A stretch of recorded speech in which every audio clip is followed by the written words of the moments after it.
Sarò costretto a requisire edifici pubblici. Non posso lasciare per strada o all'addiaccio intere famiglie con donne e bambini. L'emergenza profughi è gravissima, dice il prefetto Cuttaia, facendo nuovamente appello ad albergatori e sindaci. Ma il presidente della regione non ci sta. In Veneto, dice Zaia, comandano i veneti. È ora di smetterla con questa vergognosa ipocrisia dell'ospitalità selvaggia. Non possiamo continuare ad illudere l'altra sponda del Mediterraneo, facendoci tassisti degli scafisti, dice Zaia.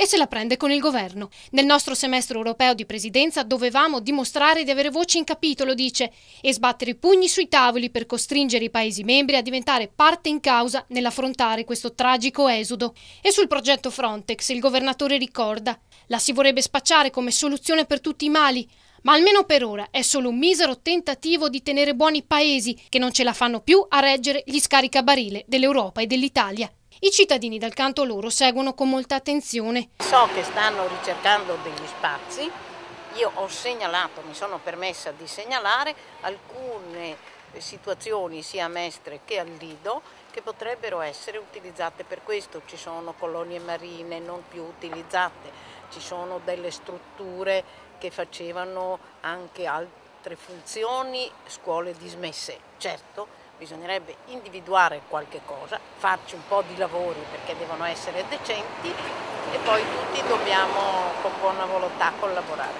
Fa presto da requisire, tanto gli immobili sono pubblici, il pubblico è governato dal governo che abbiamo, l'Europa è assente, il problema italiano è solo di PIL e di queste problematiche qua. Dove andiamo? Da sta passo non andiamo da nessuna parte. Facciamo i capannoni industriali, li riempiamo di profughi e dopo cosa facciamo?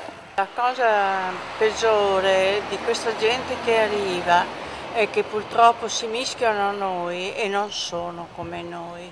Per un prefetto penso sia l'unica via, perché fare lo stesso tipo di operazioni con gli albergatori chiaramente è impossibile, perché si ledono dei diritti privati dei cittadini.